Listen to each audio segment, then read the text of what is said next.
Good morning. आज हमारा topic रहेगा लैंड रिसोर्स एंड एग्रीकल्चर, भूमि संसाधन और कृषि।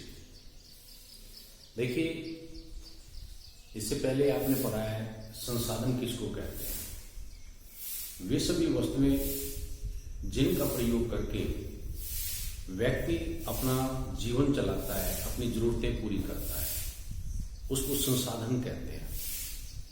ऐसे ही भूमि भी एक संसाधन है, लैंड भी एक संसाधन है, क्योंकि भूमि से हम अपनी बहुत सारी जरूरतों को पूरा करते हैं।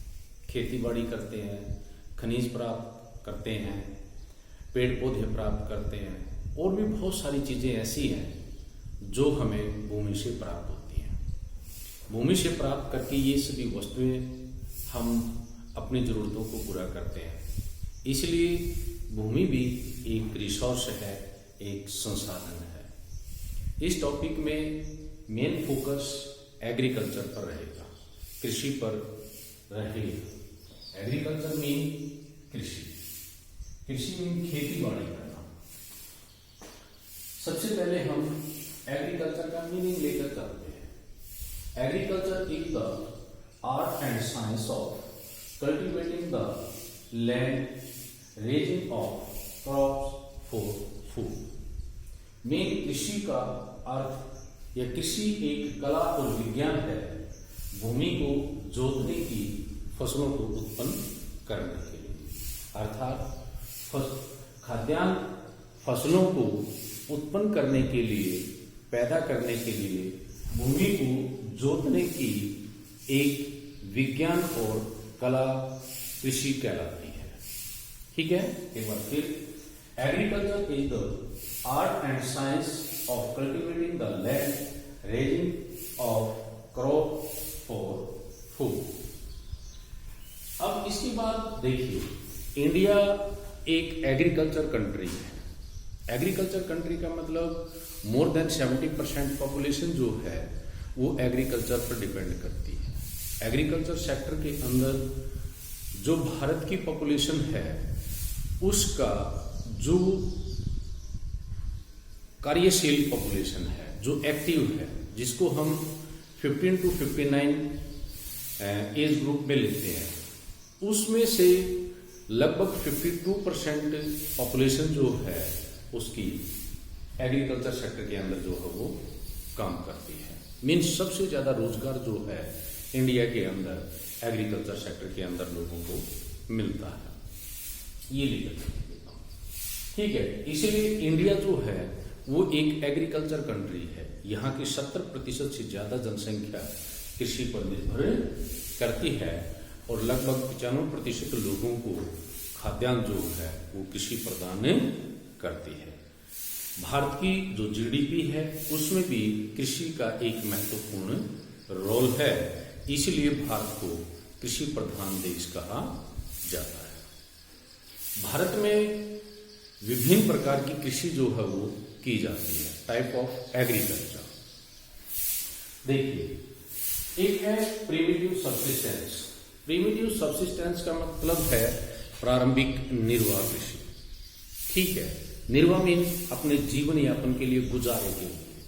ये प्राचीन काल में इस प्रकार की खेतीबाड़ी जो है वो की जाती थी, जब लोग केवल अपनी जरूरतों को पूरा करने के लिए खेती बाड़ी करते थे, ना कि उसको मार्केट में बेचकर उससे पैसा प्राप्त करने के लिए।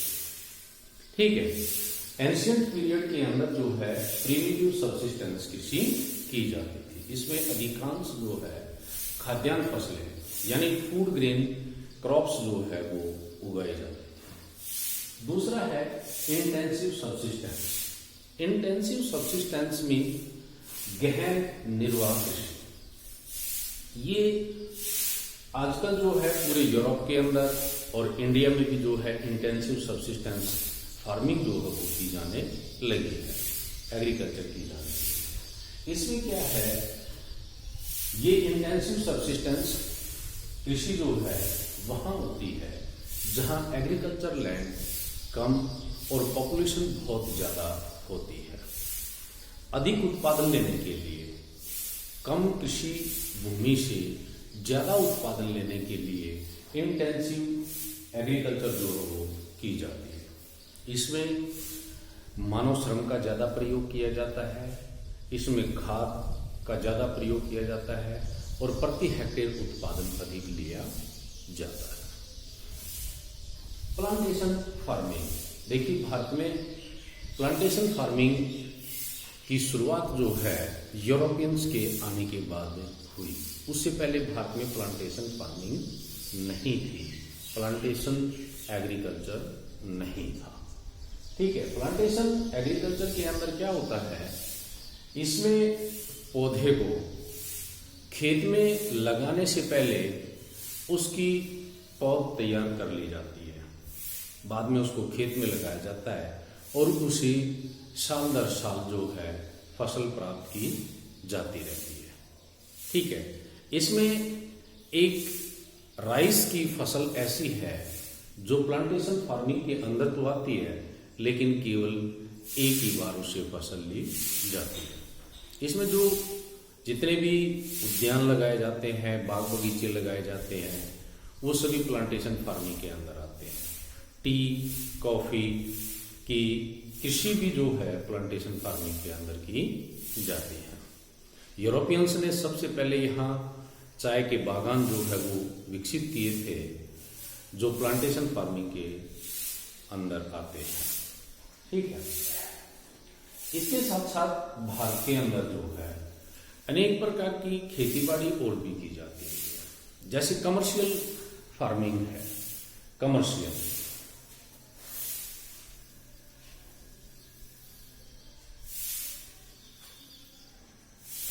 फार्मिंग के अंदर ये व्यापारिक कृषि बोलते हैं इसको।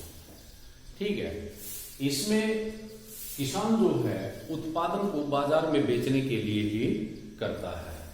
ठीक है, इसमें जितना भी उत्पादन होता है उसको सीधे मार्केट के अंदर बेच दिया जाता है। जैसे चाय की कृषि है, कॉफी की कृषि है, ठीक है, जूट है, कॉटन है, शुगर केन है, ये कमर्शियल फार्मिंग के अंदर आते हैं। मसाले हैं जितने भी, तंबाकू है, वो कमर्शियल फार्मिंग के अंदर आते हैं।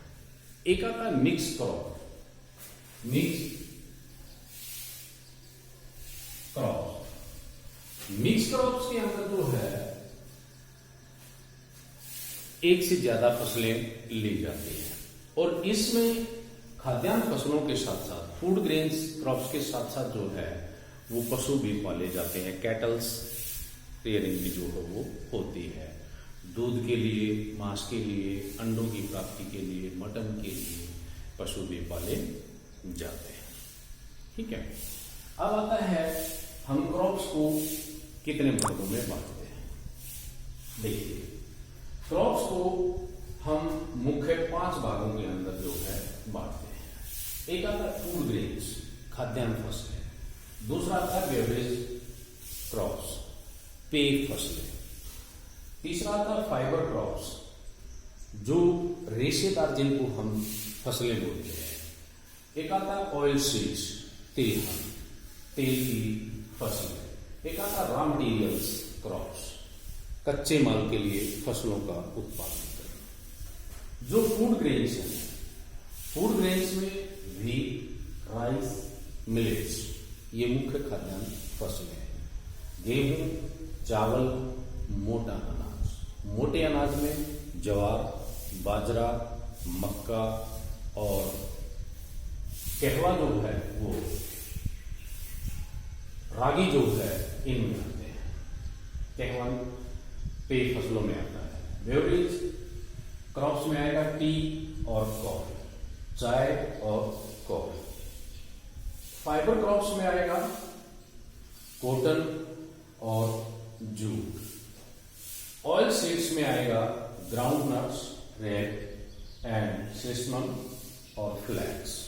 इसमें मूंगफली, सरसों, तिल, अलसी, ये मुख्य फसलें जो है तिलहन के अंदर आती है। रॉ मटेरियल्स में कच्चे माल के लिए जो फसलें उत्पन्न की जाती है। जिनको इंडस्ट्रीज के अंदर प्रयोग करके दूसरी चीजें तैयार की जाती हैं।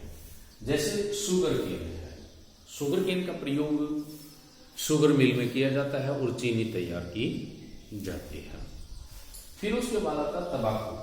तंबाकू का प्रयोग मेडिसिन्स बनाने के लिए किया जाता है। फिर आता है रबड़। रबड़ की जो फसलें हैं वो प्लांटेशन फार्मिंग के अंदर आती है। बड़े बड़े फार्म जो है इनके होते हैं, उनसे रबड़ प्राप्त की जाती है और उद्योगों के अंदर उनको फिल्टर करके केमिकल्स मिलाकर उनसे रबड़ तैयार की जाती है। भारत में मुख्यतः 3 फसल ऋतुएं आती हैं, क्रॉप सीजन जिनको हम बोलते हैं। एक रबी है, खरीफ है और जायद। रबी जो है ये वर्षा ऋतु के समापन पर मीन अक्टूबर नवंबर में स्टार्ट होती है और मार्च अप्रैल तक रहती है। इसमें जैसे गेहूं है, चना है, ग्राम जिसको बोलते हैं वीट है, ग्राम है और सरसों, इनकी मुख्य फसलें जो है वो ली जाती है। ठीक है। खरीफ। खरीफ जो है वो वर्षा ऋतु के आगमन पर शुरू होती है और वर्षा ऋतु के समापन पर खत्म हो जाती है। मीन इसको हम जुलाई से लेकर सितंबर अक्टूबर तक लेकर चलते हैं। इसकी मुख्य फसलें हैं जैसे राइस है, जूट है, कॉटन है, अरहर है। ठीक है, ये इसकी मुख्य फसलें, ज्वार है, बाजरा है, ये खरीफ की मुख्य फसलें हैं। जायद। जायद एक छोटी सी फसल ऋतु है। जायद रबी और खरीफ के बीच की मुख्य फसल ऋतु है। मीन अप्रैल से लेकर जून, अप्रैल मई जून 3 महीनों के लिए ये फसल ऋतु जो है रहती है। इसमें जैसे खीरा, ककड़ी, तरबूज, मूंग आदि की फसलें उत्पन्न की जाती हैं। ठीक है, ये 3 फसल ऋतु है। अब भारत के अंदर कितने प्रतिशत भूमि पर खेती बाड़ी की जाती है? देखिए, जो भारत की जो टोटल भूमि है उसको विभिन्न भागों में बांटा जाता है। जैसे एग्रीकल्चर लैंड है, फॉरेस्ट लैंड है, वेस्ट लैंड है और अदर्स लैंड्स हैं। जैसे एग्रीकल्चर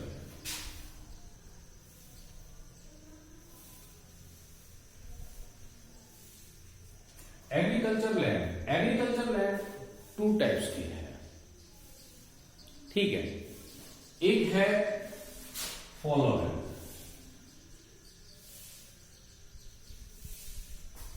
जिसको हम प्रतिभूमि बोलते हैं। ठीक है, क्या बोलते हैं? जिसको हम प्रतिभूमि बोलते हैं। और एक आता है हमारी जो है जो अच्छी भूमि है, जिस पर रेगुलर फसलें उत्पन्न की जा सकती हैं। जिस पर रेगुलर फसलें उत्पन्न की जाती हैं वो है हमारी 43% एग्रीकल्चर। एग्रीकल्चर है वो 43.6% और ये जो फॉलो लैंड है ये 7.3%। ठीक है, अगर इस प्रकार से लेते हैं तो ये टोटल जो है हमारी 51% के लगभग जो है एग्रीकल्चर है। फॉरेस्ट में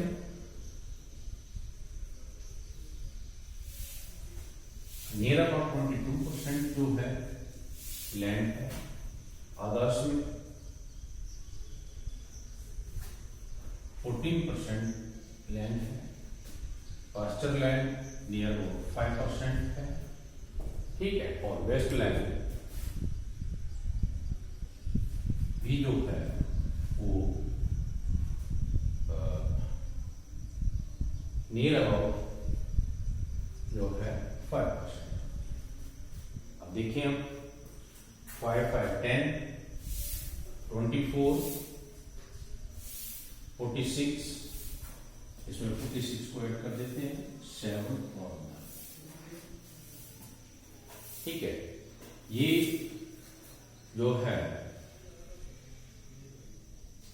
इस प्रकार से जो है टोटल लैंड का जो है डाटा तैयार होता है।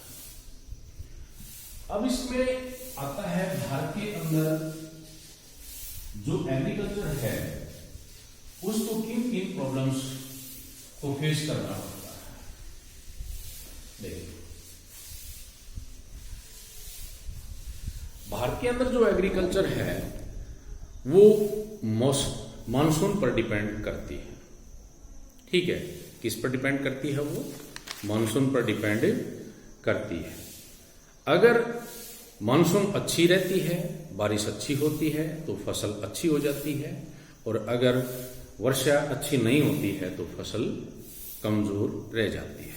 क्योंकि भारत के अंदर हर क्षेत्र में एक समान जो है वो इरिगेशन नहीं है, मतलब सिंचाई के साधन हर स्थान पर एक समान नहीं है। ठीक है, भारत के अंदर पूरा साल जो है एग्रीकल्चर के लिए सुटेबल जो है कंडीशंस पाई जाती हैं वैसे।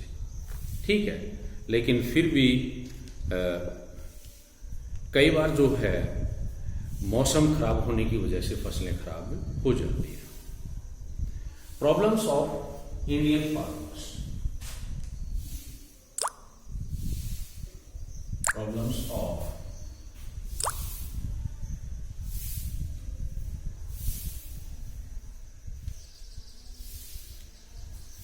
ऑफ इंडियन फार्मर्स ले लीजिए, या problems of Indian agriculture.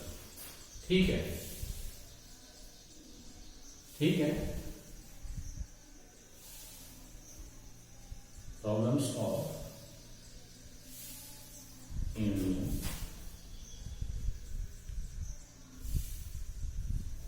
Agriculture, Indian agriculture. Number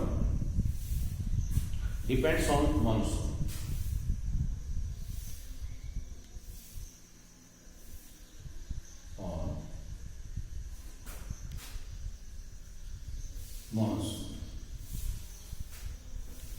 वर्षा पर निर्भरता।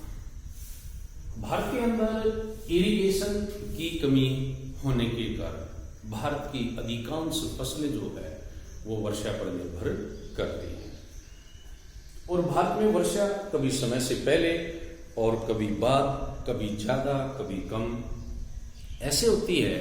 इसलिए भारतीय कृषि को काफी समस्या उठानी पड़ती है। नंबर 2, लो प्रोडक्टिविटी, लो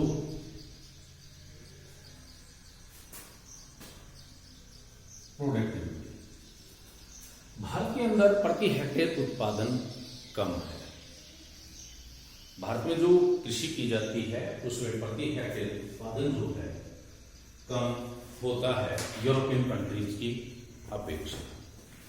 number 3, illiterate farmers,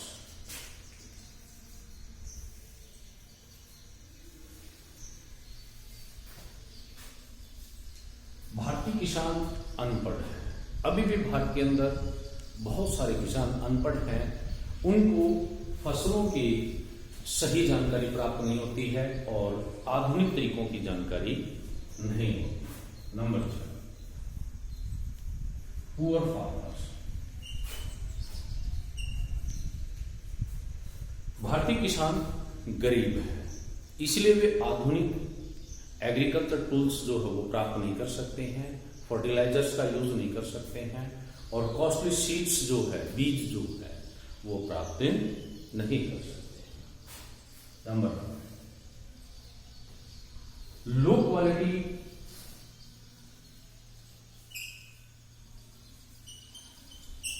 agriculture tools,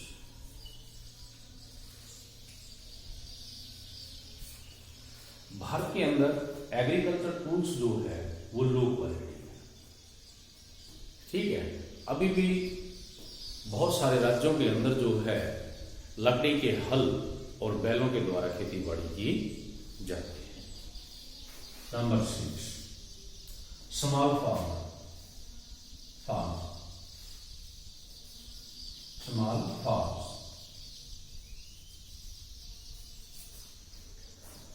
Bharat के जो खेत हैं वो छोटे हैं, उनका आकार छोटा है, इसलिए लार्ज स्केल पर एग्रीकल्चर जो है वो नहीं की जा सकती। नंबर, देखिए अभी भी किसानों को जो है यहां हम देंगे लो क्वालिटी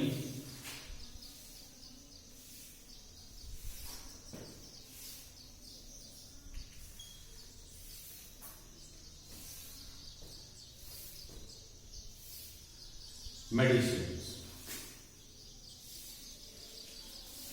जो खेतों के अंदर दवाइयां जो प्रयोग की जाती हैं उनकी क्वालिटी भी अच्छी नहीं, ठीक है। Number,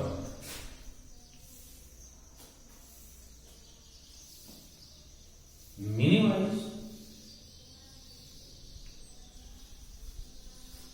irrigation.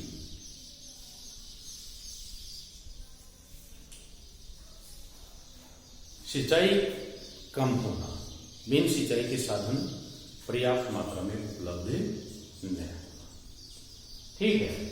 ये रीजन है जो भारत में कृषि का पिछड़ापन होना पाया जाता है इन कारणों से। अब आता है मुख्य फसलें, मेन क्रॉप्स।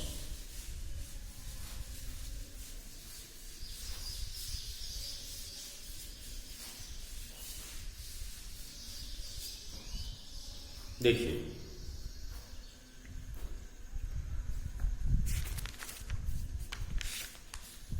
मुख्य फसलें हमारी, जैसे हम लेते हैं फूड ग्रेन क्रॉप्स, खाद्यान्न फसलें।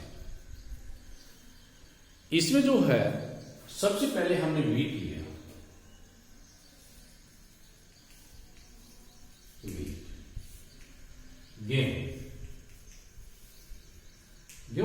गेहूं भारत की मुख्य खाद्यान्न फसल है और नॉर्थ इंडिया के अंदर इसका प्रोडक्शन सबसे ज्यादा। पंजाब, हरियाणा, उत्तर प्रदेश, मध्य प्रदेश, राजस्थान, छत्तीसगढ़, इन राज्यों में सबसे ज्यादा गेहूं उत्पन्न होता है। भारत में सबसे ज्यादा गेहूं का उत्पादन उत्तर प्रदेश में होता है।